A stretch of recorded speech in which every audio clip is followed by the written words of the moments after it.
मंत्री शाणिक्यन राजपुत्तिरन श्रासमानिक्कम महता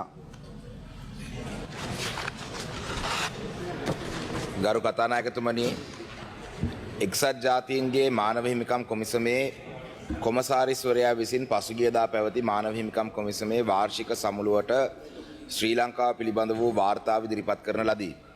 එයට පෙර මානව හිමිකම් කොමසාරිස්වරයා ශ්‍රී ලංකාවේ සංචාරයෙන් අනතුරුව මාධ්‍ය නිවේදනයක් නිකුත් කරමින් ශ්‍රී ලංකා ආණ්ඩුව යුක්තිය ප්‍රතිසන්ධානය මාධ්‍ය ශේත්‍රය ඇතුළු බොහෝ අංශ පිළිබඳව අවධානය යොමු කරමින් ආණ්ඩුව විසින් ක්‍රියාත්මක කළ යුතුයයි අපේක්ෂා කරනු ලබන වැඩපිළිවෙලක්ද පෙන්වා දුනි.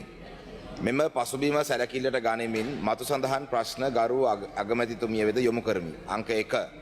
මානව හිමිකම් කොමිසමේ ශ්‍රී ලංකාවේ තත්ත්වය පිළිබඳව ඉදිරිපත් කරන ලද වාර්තාව පිළිබඳව රජයේ ස්ථාවරය සහ ඒ පිළිබඳව ගන්නා වූ පියවර මේ සභාවට පැහැදිලි කළ හැකිද? අංක 2. මහා කොමසාරිස්වරයාගේ වාර්තාවේ සඳහන් නියාමන හා නිර්දේශ වෙන්වෙන්ව මෙම සභාවට ඉදිරිපත් කරමින් එම නිර්දේශ ක්‍රියාත්මක කිරීමට රජය කටයුතු කරන්නේද? නැතහොත් ඒ මන්ද යන්න පැහැදිලි කරන්නේද? 3. මානව හිමිකම් කොමසාරිස්වරයාගේ වාර්තාවේ ශ්‍රී ලංකාවේ වගවීමේ ප්‍රගමනය සඳහා වෙනත් අන්තර්ජාතික නෛතික විකල්ප යොදා ගැනීම සලකා බැලීම සඳහා වූ නිර්දේශය පිළිබඳව ආණ්ඩුවේ මතය කුමක්ද යන්න සඳහන් කරන්නේද? කරු අග්‍රාමාත්‍යතුමනි. ගරු කතානායකතුමනි, ගරු පාර්ලිමේන්තු මන්ත්‍රී ශානාක්‍යන් රාසමානික්කම් මැතිතුමා මීට පෙර ප්‍රශ්න කීපයක් තමයි අගමැතිතුමියගෙන් අහන ප්‍රශ්න ඇටියට ඉදිරිපත් කරලා තිබ්බේ. ඇත්තටම මම ඒකට තමයි සූදානම් වුණේ. මේ අලුත් ප්‍රශ්න මට ලැබුණේ ඊයේ දවල්, කාර්යාලයට ලැබුණේ ඊයේ දවල්. ඒ නිසා මේ පිළිබඳ සති දෙකක කාලයක් ලබා දෙන්න කියලා ඉල්ලනවා. මම සති දෙකකින් මේකට උත්තර සපයනවා.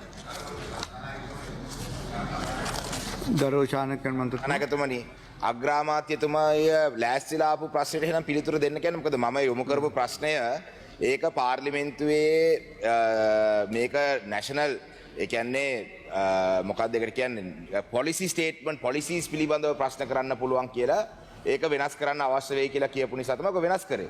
අග්‍රාමාත්‍යතුමිය මම මීට කලින් අහපු ප්‍රශ්නෙට ලියපු ප්‍රශ්නෙට අග්‍රාමාත්‍ය සූදානම් වෙනවා බොහොම හොඳයි. මොකද මගේ ඇත්ත ප්‍රශ්න ටික ඒක. ඉතින් පුළුවන් නම් අග්‍රාමාත්‍යතුමීට මේ ප්‍රශ්නෙට උත්තර දුන්නා නම් සතුටු වෙනවා මම. කතානායකතුමනි අනුපක්ෂ ප්‍රධාන අග්‍රාමාත්‍යතුමියගෙන් අහන ප්‍රශ්න වටේදී ඉදිරිපත් කරව ප්‍රශ්නෙට උත්තරේ සූදානම් වෙන්නේ. ඒකට එතුමිය මේ ප්‍රශ්න හතරටම පිළිතුරු සූදානම් කරගෙන හිටියා. හැබැයි ඔබතුමා ප්‍රශ්නය වෙනස් කරා. විඩ්‍රෝ කරගත්තා. විඩ්‍රෝ කරගෙන අලුත් ප්‍රශ්නයක් දැම්මා. එතකොට මේ ප්‍රශ්නෙට උත්තර දෙන්න ඒ නිසා තමයි එතුමිය සාධාරණව ඊළඟ අගමැති ප්‍රශ්න වටේදී උත්තර දෙන්නම් කියලා කිව්වේ. ඒ වගේම තමයි ඔය සම්බන්ධයෙන් විදේශ අමාත්‍යවරයා පාර්ලිමේන්තුවේ ප්‍රකාශිකුත් කරනවා. වාචික පිළිතුරු අපේක්ෂා කරන ප්‍රශ්න ගරු ශාණික්‍යන් මන්ත්‍රීතුමා. අනාගතතුමා ගරු කතානායකතුමා දැන් මේ පිළිබඳව මේක දැන් විවාදයක් විවාදයක් නෙවෙයි. ඔබතුමා ගරු කතානායකතුමා මන්ත්‍රීවරයෙක්ට කතා කරන්න දෙන්න. ඔබතුමා මේ විවාදයක් නේ කියන්නේ මම අග්‍රාමාත්‍යතුමීට දෙන්නේ මාසෙට එකපාරයි ප්‍රශ්න අහන්න පුළුවන්.